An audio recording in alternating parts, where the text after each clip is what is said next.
This one is definitely about, I suppose, genetics, evolution, the concept of life and that sort of concept, all the small themes.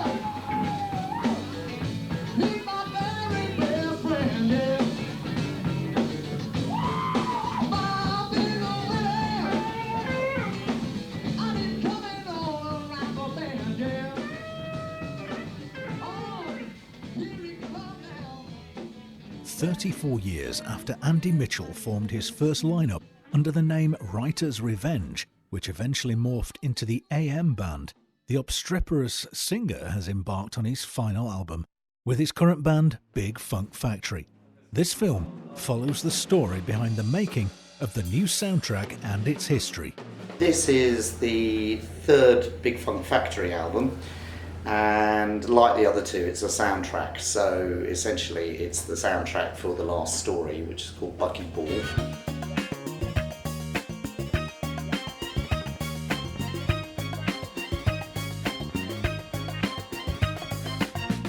We used to get together and play around with whatever bit of kit I had at the time.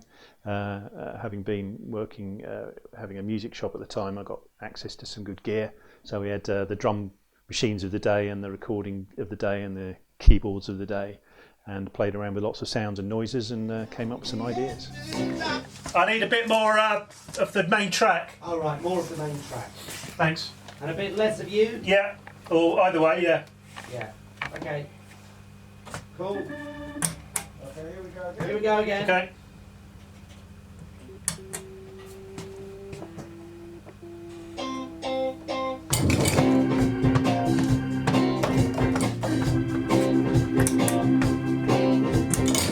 It's been enjoyable to actually hear stuff recorded, just a few more notches up from me trying to do horn sections and string sections in my sitting room or whatever. It's just been it's been pleasurable to actually just be in a control room and not have to press a single button or move a fader until I got it back in the studio and obviously then ripped it apart and made it all sound a lot worse. Sorry about interrupting, it's just I've had terrible trouble with my bowels. That's delightful. That's going straight on Instagram. I see a lot of people play the part in a children's game. You better smooth it over, wipe that slate clean. All the broken-hearted young women, they better smooth it over, wipe that slate clean. And the fools that try to open out their hearts in a human way, you try a million deaths in 1,000 ways. Time goes on as you lead one another, don't you tempt the soul. What you saying? Yeah, okay, that verse again, one.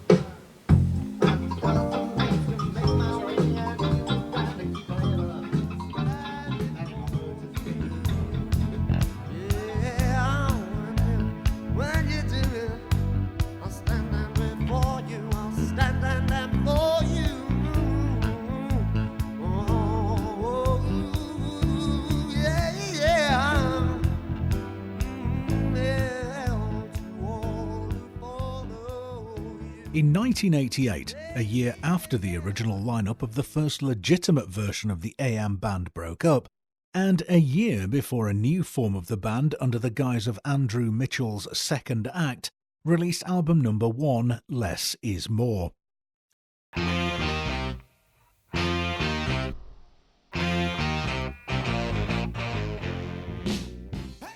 Andy and keyboardist Neil McDougall collaborated on a number of songs when they formed a curious blues-inspired thing Wooden Mac, which ultimately formed a significant body of the titles featured in the new project.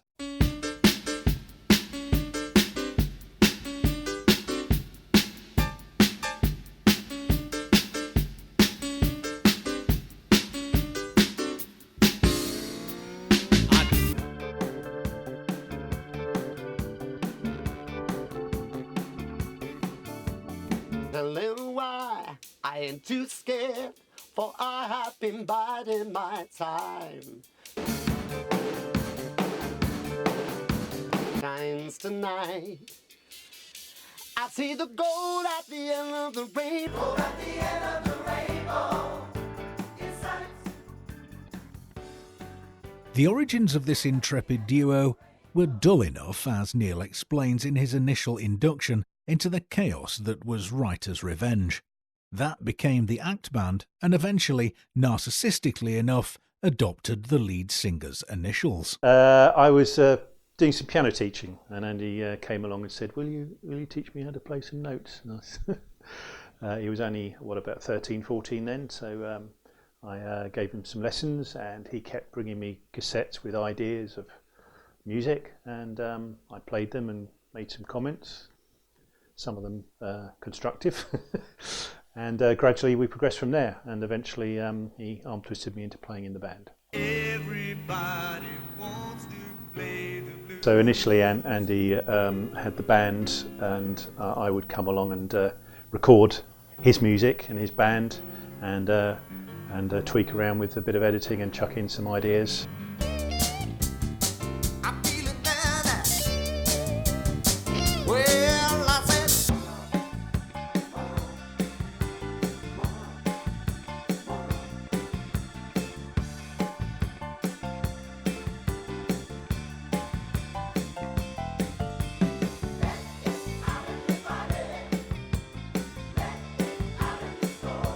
Wooden Mac, made up of our two surnames. It's a duo idea. We had some blues stuff that we wrote, and we got some musicians in to do that, and then we put an album together, and really it was just a sort of a collaborative duo writing type of idea, and with some gigs on the side as well. Almost 80% of the material was written with him and I when we were writing back when I was about 18, I think. There's a couple of brand new penned originals by me, and there's a couple of originals that he'd written around that time that I felt were suitable.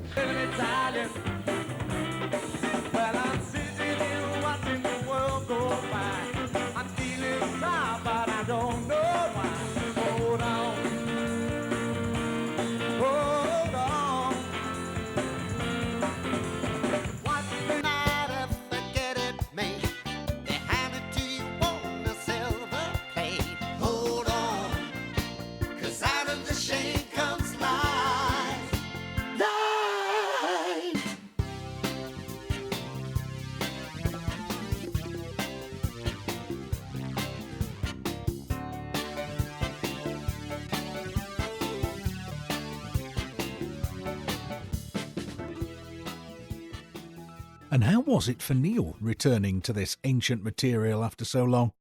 30 years later, it's great to hear them play. It's so good to hear live drums on it, live instruments, top quality musicians playing brass sections, the works, far more than I ever really imagined it would sound like way back in the day.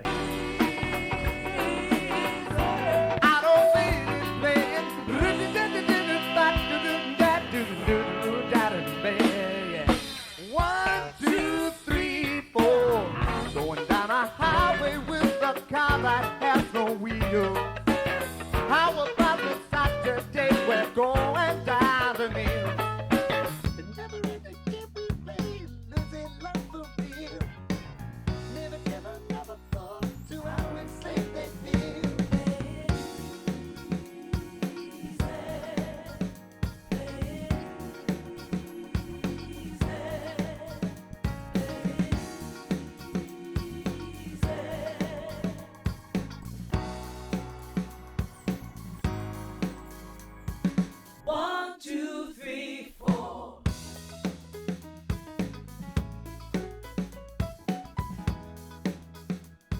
having done these demos years ago with all the limited, although it was decent gear at the time, it was still very limited compared to what we can do now. But also on top of that, the calibre of musicians that Andy now has is amazing compared to us struggling along doing our own thing at the time. So it's a real privilege to hear some ideas that we had 30 years ago finally coming to light and being recorded professionally and sounding really quite amazing.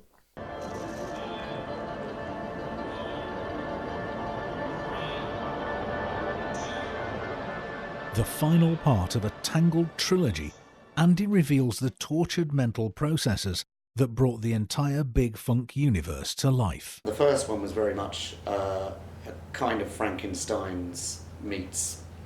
It was a rip-off basically of lots of gothic things like Dr. Jekyll and Mr. Hyde and Frankenstein and all the rest of it.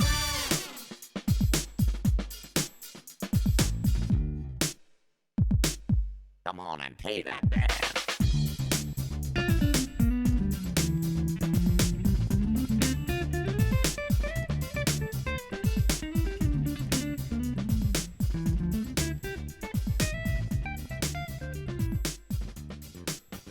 It was written around the time of the Spice Girls and an awful lot of manufactured pop music at the time, and it seemed to me that the concept in those days was to create an artist who didn't speak, because at the time I thought that might be quite a good selling point from my point of view, not actually talking. I might, stand a better chance of having a career.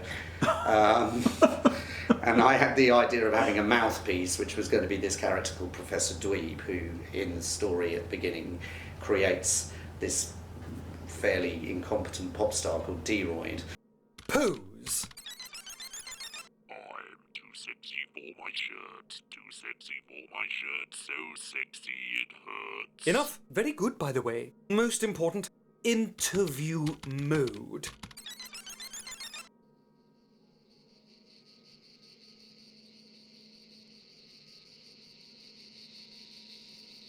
Superb. Real, moody, enigmatic, and completely vacuous angst there. Right. Finally, choreography.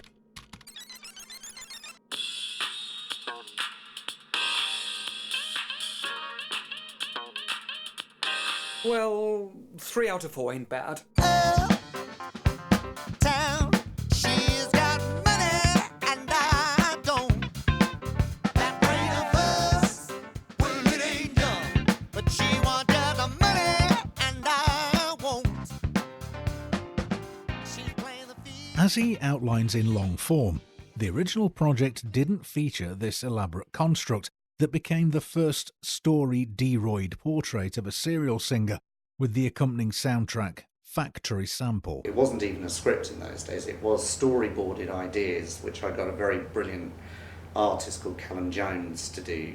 And what I wanted at that time, I did these demos, and I was trying to sell to any kind of label that would be interested. The idea of putting these very lavish videos together, which would tell a story in 3 parts, and we would do each song on each story, and then we would put them in the cinemas. That was the idea. It's like a multiplex type idea, and give them a cut. And then the idea was that you wouldn't reveal that it was an album until the 3rd bit.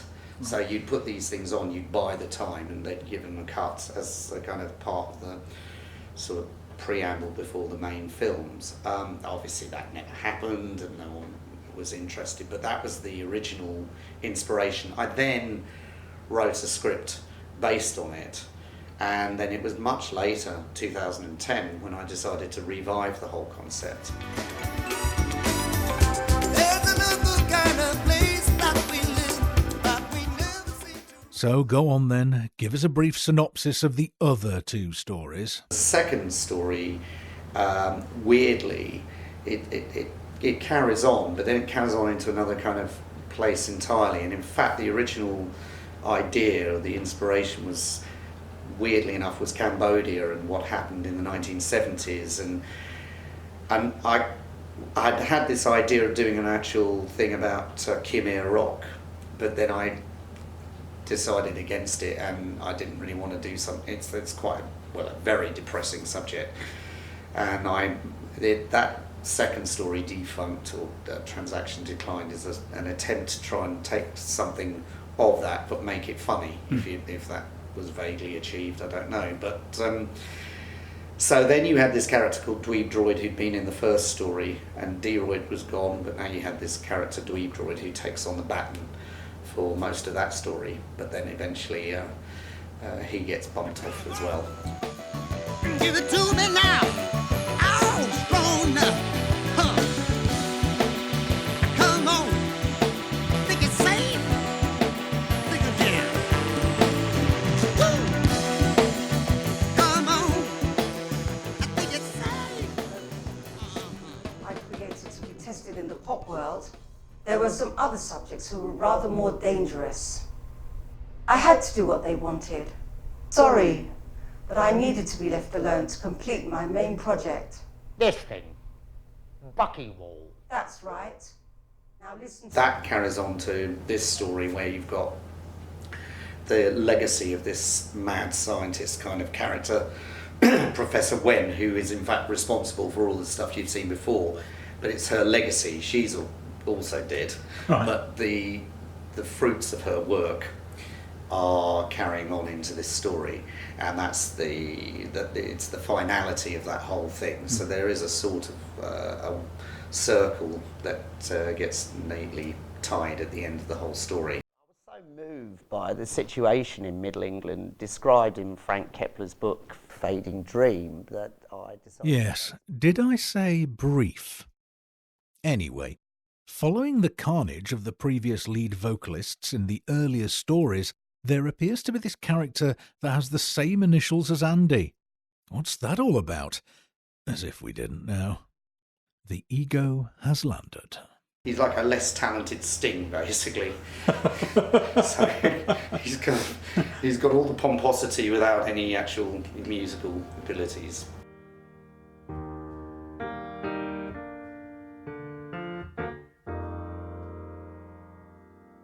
Lay down, stay still, no matter what they ask. You must feign in comprehension. No light, eyes closed, they must believe there's no. Because it's got this character called AWM, and there are references to his old band called this crappy 80s band called the AM Band, and he had a solo project called Andy and the other one, and these were all my previous incarnations before I did Big Funk Factory. So one of the ideas for me was to bring it all into line so that essentially everything is now part of the same universe. And so in fact now when you look at anything that's to do with the AM Band or AW or the ACT Band, you're essentially, that's part of the history of this character who is in this story. And so that was one of the other ideas, was to sort of make it so that all the stuff kind of became part of the same universe, and therefore the AM Band is his old band. And I kind of quite like the idea of this, because that was actually a real band with a real genuine history. It kind of gives him a bit more substance, because it's actually something that was really happening. The fact that it was me instead of this pretentious git, well, instead of it being me, the pretentious git that I am, it's this other pretentious git that happens to speak in a very strange way.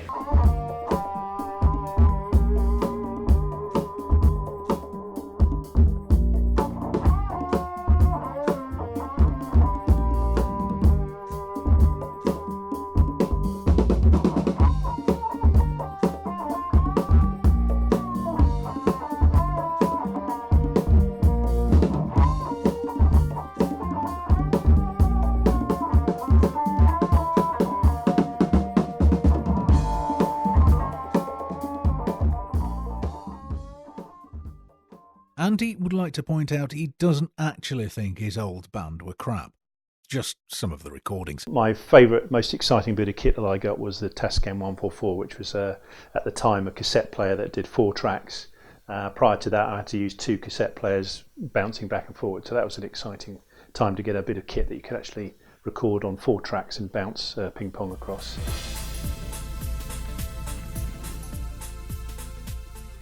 As pronounced many times, Andy states that this is a soundtrack and not a musical. Go on then, explain the difference, Mitchell. You have this guy who's ostensibly a pop star, so a lot of the situations he'll be up on a big stage or in a recording studio, or it'll be played on the radio or whatever, but that you hear the music essentially the way that you hear music in normal circumstances. People don't suddenly burst out into song, but the vibe of the because I hate that, but except when it's Oliver Reed and Tommy, because it's so awful.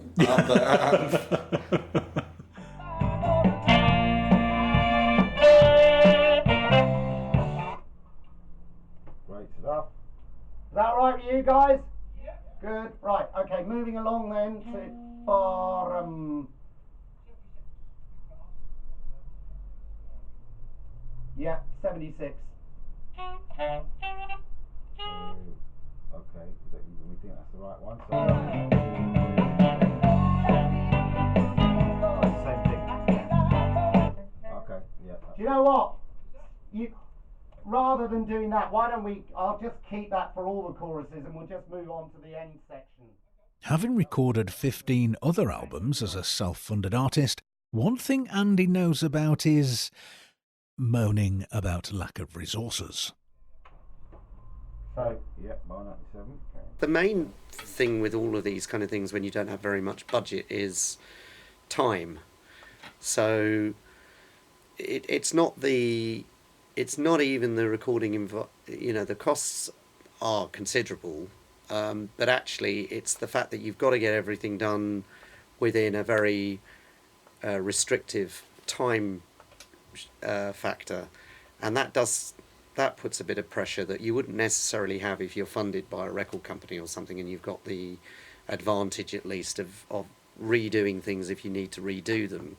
My situation is that it was so expensive the first time round that wherever I've done a session with strings or something, it becomes prohibitive to try and do more and more things to replace all things that didn't quite go right or whatever. So you're really trying to cram in everything at a lightning speed. And admittedly, I've worked with really fantastic people. I feel I can actually say that. So, I get a lot out of the musicians. I think it's not unreasonable. I mean, particularly I was talking about the horn players who had to do 12 tracks in the space of 5 hours in not the most comfortable of environments, because Ernie's studio is very nice, but it was really warm in the studio for them, and it got to the point that it was like that scene out of Alien where you're seeing the CO2 coming out of the space helmets. It had a sort of slightly clammy feel, I think, and they were standing up for a long time. So that was a tough day for them.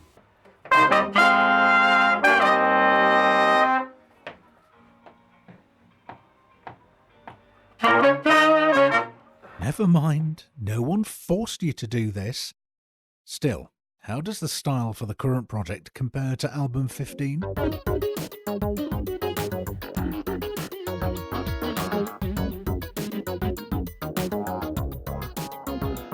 last album had rather more material that was sequenced in terms of drums and things. This is going to have very little sequencing of drums, so it's all going to be live sounding, therefore probably more kind of 70s-ish in a way.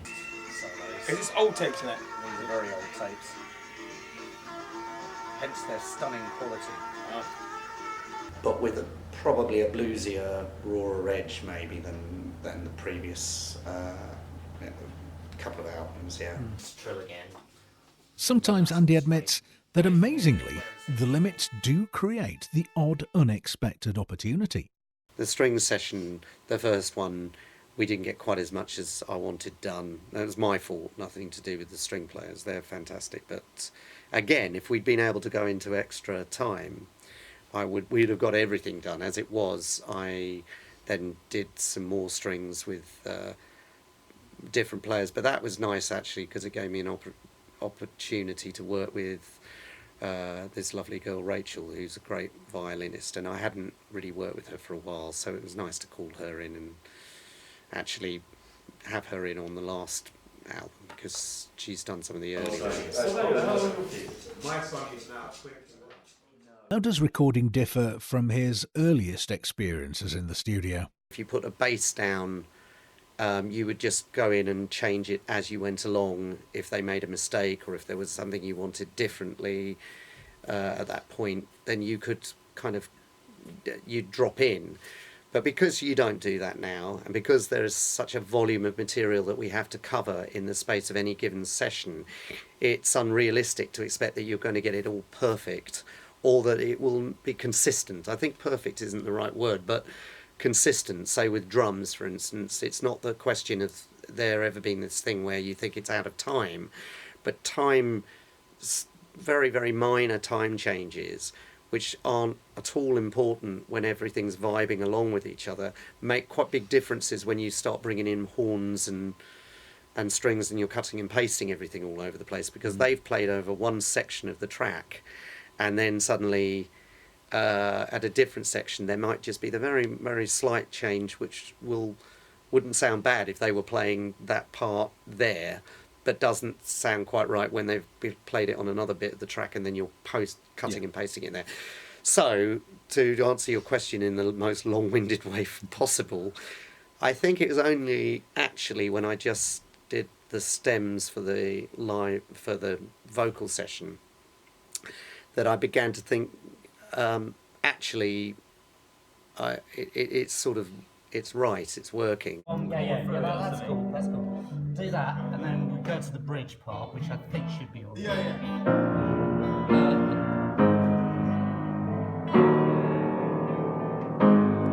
Again, though, I'd like the 11th rather than a dead A flat, to be honest. And with Andy's characteristic optimism, he explains why this album marks his retirement from recording altogether.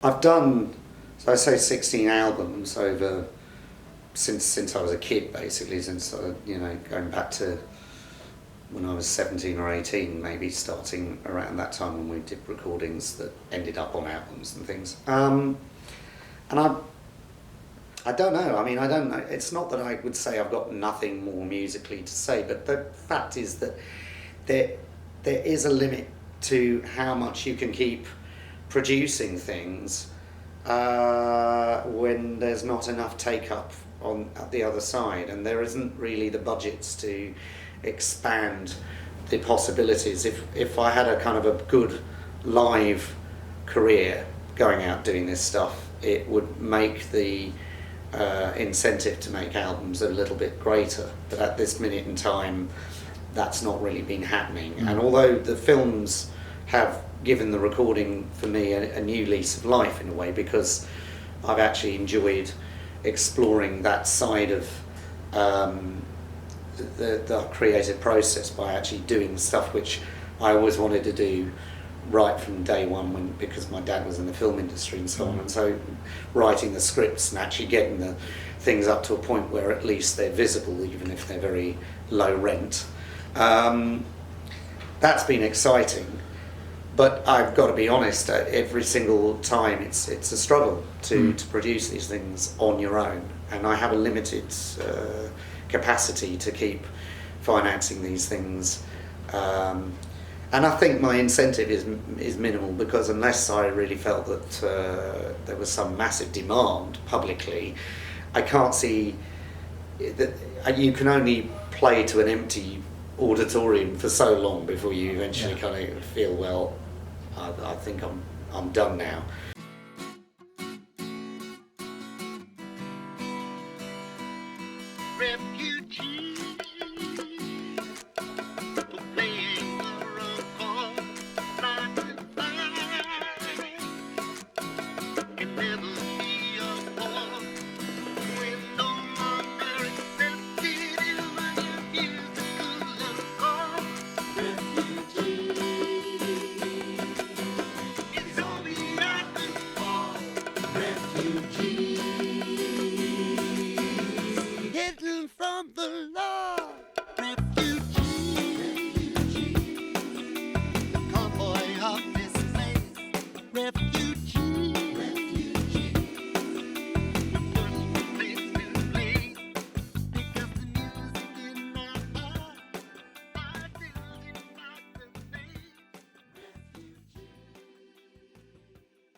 How's the process gone for you, Andy? Was it as expected, or have there been some hiccups along the Been way? a hell of a lot more expensive than I'd originally intended.